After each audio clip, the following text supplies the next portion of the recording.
오늘 우리에게 주시는 하나님 말씀은 잠언 19장 13절에서 29절입니다. 미련한 아들은 그의 아비의 재앙이요 다투는 아내는 이어 떨어지는 물방울이니라. 집과 재물은 조상에게서 상속하거니와 슬기로운 아내는 여호와께로서 말미암느니라. 게으름이 사람으로 깊이 잠들게 하나니 태만한 사람은 줄일 것이니라.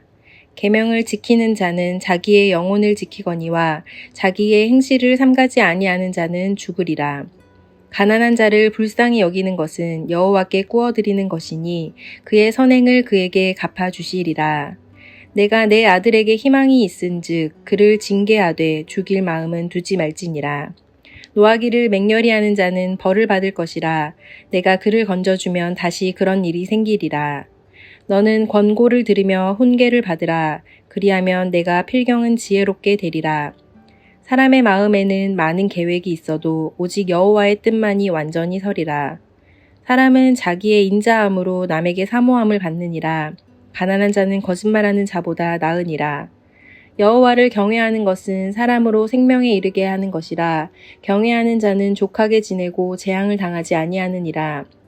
게으른 자는 자기의 손을 그릇에 넣고서도 입으로 올리기를 괴로워하느니라. 거만한 자를 때리라. 그리하면 어리석은 자도 지혜를 얻으리라. 명철한 자를 견책하라. 그리하면 그가 지식을 얻으리라. 아비를 구박하고 어미를 쫓아내는 자는 부끄러움을 끼치며 능욕을 부르는 자식이니라. 내 아들아, 지식의 말씀에서 떠나게 하는 교훈을 듣지 말지니라. 망령된 증인은 정의를 업신여기고 악인의 입은 죄악을 삼키느니라. 심판은 거만한 자를 위하여 예비된 것이요 채찍은 어리석은 자의 등을 위하여 예비된 것이니라. 아멘. 오늘 말씀은 이렇게 시작합니다. 미련한 아들은 그의 아비의 재앙이요 자녀가 부모에게 재앙이 된다고 말합니다. 자녀가 부모에게 위협이 되고 온갖 피해를 입히다가 결국 파멸로 이끈다는 말인데요. 가슴 선득한 말입니다. 자녀만 재앙이 될까요? 부모가 재앙이 될 수 있습니다. 남편과 아내가 재앙이 될 수 있습니다. 하나님은 우리가 축복의 통로가 되길 바라십니다. 축복의 통로가 되어야 할 사람이 재앙의 통로가 되지 않으려면 어떻게 해야 할까요? 첫째, 게으름을 멀리해야 합니다. 15절입니다. 게으름이 사람으로 깊이 잠들게 하나니 태만한 사람은 줄일 것이니라. 성경이 말하는 깊은 잠은 하나님이 주시는 잠입니다. 회복의 잠, 쉼의 잠입니다. 이런 잠은 단잠이지요. 게으른 사람의 깊은 잠은 단잠이 아닙니다. 몸과 마음을 무기력하게 하는 잠입니다. 의욕이 없는 잠입니다. 얼마나 의욕이 없는지 밥그릇에 손을 대고 음식을 집어들지만 입에 떠넣기를 귀찮아합니다.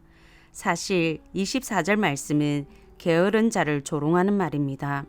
게으른 사람은 음식 먹을 자격이 없다는 뜻입니다. 신약도 똑같이 말합니다. 데살로니가 후서 3장 10절 세번역입니다. 일하기를 싫어하는 사람은 먹지도 말라. 하지만 게으른 사람은 자기 손으로 일하는 것을 싫어하지요. 빈둥거리며 잠만 잡니다. 일하지 않고 잠만 자는 사람은 수입이 없습니다. 수입이 없으면 굶주릴 수밖에 없지요. 조상에게 상속받은 집과 재물이 있으면 다를까요? 당장은 굶지 않을 수 있습니다. 하지만 게으른 사람은 그 재산을 지킬 수 없습니다. 탕진합니다. 씀씀이가 클수록 탕진하는 속도는 빠를 것입니다. 그는 자신의 재산만 탕진하지 않습니다. 온 가족에게 피해를 입힙니다. 온 가족을 파멸로 이끌기도 합니다. 게으름은 나를 재앙의 통로가 되기도 한다는 것을 기억하시기 바랍니다. 자신을 가장 사랑하는 사람들에게 그리고 자신이 가장 사랑하는 사람에게 재앙이 되지 않도록 무기력한 잠에서 깨어나시기 바랍니다. 게으름을 멀리하는 성도님들 되시길 바랍니다. 둘째, 멈추지 않는 잔소리를 멀리해야 합니다. 13절 하반절입니다. 다투는 아내는 이어 떨어지는 물방울이니라. 다투는 아내는 항상 바가지를 긁거나 잔소리를 멈추지 않는 아내를 가리킵니다. 잔소리는 아내만 하지 않지요. 잔소리가 심한 남편도 많습니다. 부모님이 연로해지면 자녀가 부모님께 잔소리를 합니다. 이어 떨어지는 물방울은 장마철에 새는 지붕에서 끊이지 않고 떨어지는 물방울을 가리킵니다. 잔소리를 멈추지 않는 아내를 이어 떨어지는 물방울에 비유하고 있습니다. 지붕에서 물이 새면 정말 힘들지요. 1년 12달 계속된다면 살기 힘들 것입니다. 잔소리도 마찬가지입니다. 잔소리가 멈추지 않는 집에서는 누구도 마음 편하게 쉴 수 없습니다. 긴장하게 만듭니다. 괴로움 뿐입니다. 한 곳에 물방울이 계속 떨어지면 땅이 패이고 돌도 패입니다. 아무리 옳은 말이어도 끊임없이 이어지는 잔소리는 사랑하는 가족의 마음에 구멍을 낼 수 있습니다. 관계를 깨뜨릴 수 있습니다. 마음에 분노를 쌓게 만들 수도 있습니다. 고대 근동에서는 장마철에 비가 새는 것이 다반사였습니다. 가정에서의 잔소리는 늘 있는 일이지요. 너무나도 익숙하고 다반사인 그 일이 가족에게 재앙이 된다면 멈추어야 할 때입니다. 잔소리는 사람을 변화시키지 못합니다. 많은 말보다 때에 맞는 말이 힘이 있다는 것을 기억하시고 말의 지혜를 달라고 기도하시는 성도님들 되시길 바랍니다. 셋째, 언어적 물리적 폭력을 멀리해야 합니다. 26절입니다. 아비를 구박하고 어미를 쫓아내는 자는 부끄러움을 끼치며 능욕을 부르는 자식이니라. 구박하다는 폭력적으로 대하다, 상처를 입히다는 뜻입니다. 26절과 게으른 자녀를 함께 생각하니까 하나의 이야기가 그려졌습니다. 일하지 않는 게으른 자녀가 부모에게 돈을 달라고 합니다. 주는 것도 한두 번이지요. 부모님이 계속 줄 돈이 있는 것도 아니고 없다고 말합니다. 화도 내시겠지요. 그 순간 자녀가 돌변합니다. 부모님께 폭력을 행사하고 돈을 벌어오라고 부모님을 쫓아냅니다. 그리고 아무 일 없었다는 듯이 방에 들어가 잠을 잡니다. 이런 사람은 페류나입니다. 부모를 존경할 줄 모르고 학대하고 상처 입히는 자녀는 부모에게 부끄러움을 끼칩니다. 큰 모멸감과 수치를 안겨줍니다. 잠언 17장 6절을 보면 손자는 노인의 면류관이라고 했는데요. 가족에게 부모에게 면류관이 되어야 할 자녀가 수치가 되면 부모가 무슨 낙이 있을까요? 자녀의 폭력만이 아닙니다. 부모의 폭력도 마찬가지입니다. 가정에서 일어나는 모든 폭력은 온 가족에게 수치를 줍니다. 행복을 빼앗습니다. 18절은 말합니다. 내가 내 아들에게 희망이 있은즉 그를 징계하되 죽일 마음을 두지 말지니라. 성경은 징계가 폭력이라고 말하지 않습니다. 아직 희망이 있을 때 자녀를 징계하라고 말합니다. 자녀가 잘못했는데도 징계하지 않으면 그 자녀는 재앙이 되기 때문입니다. 암논을 생각해 보십시오. 암논이 이복 여동생 다말을 범했을 때 아버지 다윗은 아무 징계도 하지 않았습니다. 분노한 압살롬이 2년을 기다렸다가 스스로 징계합니다. 이복형 암논을 살해합니다. 징계가 사라진 다윗의 가정은 비극이 이어졌습니다. 한 명의 아들은 살해당하고 한 명의 아들은 살인자가 되었습니다.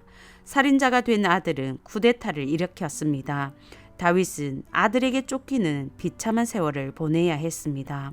성경은 자녀를 사랑한다면 징계하라고 말합니다. 징계는 신체적인 징계를 포함한 말입니다. 잠언 13장 24절입니다. 매를 아끼는 자는 그의 자식을 미워함이라. 성경은 체벌을 말하는데요. 고대 사회에 주신 말씀임을 염두에 두시기 바랍니다. 체벌이 교육의 방편이던 시대였습니다. 자녀가 아버지의 소유물로 취급되던 사회입니다. 그 시대에 하나님은 징계의 한계를 주셨습니다. 그를 징계하되 죽일 마음은 두지 말지니라. 이 말은 죽지 않을 만큼 체벌해도 된다는 뜻이 아닙니다. 징계하되 그를 죽일 생각은 품지 말아야 한다는 말씀입니다. 이 말씀을 신약과 연결하면 이렇습니다. 자녀를 미워하는 마음으로 징계하면 그것은 살인하는 것이다. 미워하는 마음으로 징계하지 말아라. 징계의 한계는 죽일 마음으로 하지 않는 것입니다. 미워하는 마음으로 징계하지 않는 것입니다. 미워하는 마음으로 징계하는 것은 살인하는 것과 같겠지요. 18절 말씀은 징계의 목적 또한 분명히 합니다. 자녀를 징계하는 것은 살리기 위함이지 죽이기 위함이 아니라는 것입니다. 자녀를 징계하는 것은 바르게 하기 위함이지 징계를 빙자한 분풀이가 아니라는 것입니다. 그래서 18절에 이어 나오는 말씀이 다음과 같습니다. 19절입니다. 노하기를 맹렬히 하는 자는 벌을 받을 것이라. 불같이 화내는 사람은 벌을 받을 것이라고 말합니다. 분노에 사로잡혀서 자녀를 징계하는 것은 하나님이 싫어하시는 일입니다. 하나님의 벌을 받을 수 있습니다. 에베소서 6장 4절은 말합니다. 또아비들아 너희 자녀를 노엽게 하지 말고 오직 주의 교훈과 훈계로 양육하라. 분노에 사로잡혀서 하는 징계는 자녀를 노엽게 할 것입니다.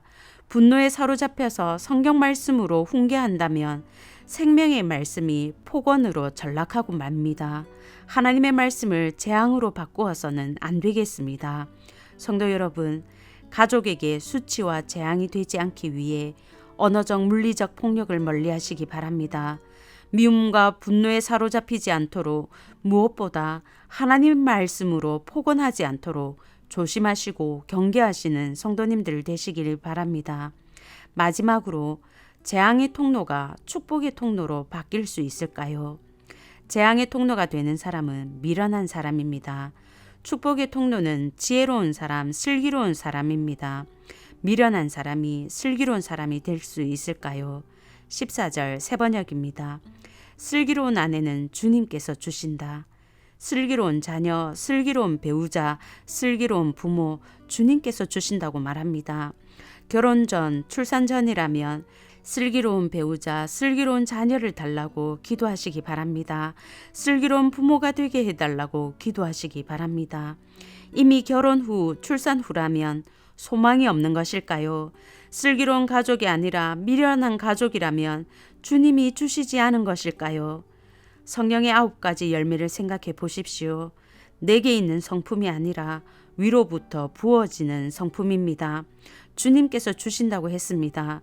우리의 기질과 습관이 아무리 강력해도 성령보다 강하지 않습니다.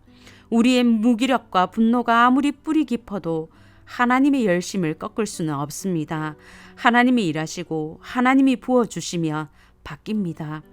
바울을 생각해 보십시오. 종교적 신념으로 폭력적이던 미련한 사람이 화평케 하는 슬기로운 사람으로 바뀌었습니다. 그리스도인을 죽이던 재앙의 사람이 이방의 빛이 되고 축복의 통로로 바뀌었습니다. 위로부터 부어지는 은혜였습니다. 성도 여러분, 우리 가정에 주님이 계시면 희망이 있습니다. 우리의 미련함이 변하여 슬기로움이 되게 해달라고 기도합시다. 기도하는 내가 변하여 가족에게 재앙이 아니라 축복이 되게 해달라고, 위로부터 주의 성품과 지혜를 부어달라고 기도하시는 오늘 아침 되시길 바랍니다. 이제 들은 말씀과 교회를 위해 기도하겠습니다. 첫째, 재앙의 통로가 아니라 축복의 통로로 바꾸어 주시고 사용해 주소서. 둘째, 가을 부흥회를 통해 참된 경건, 참된 영성을 회복하게 하소서.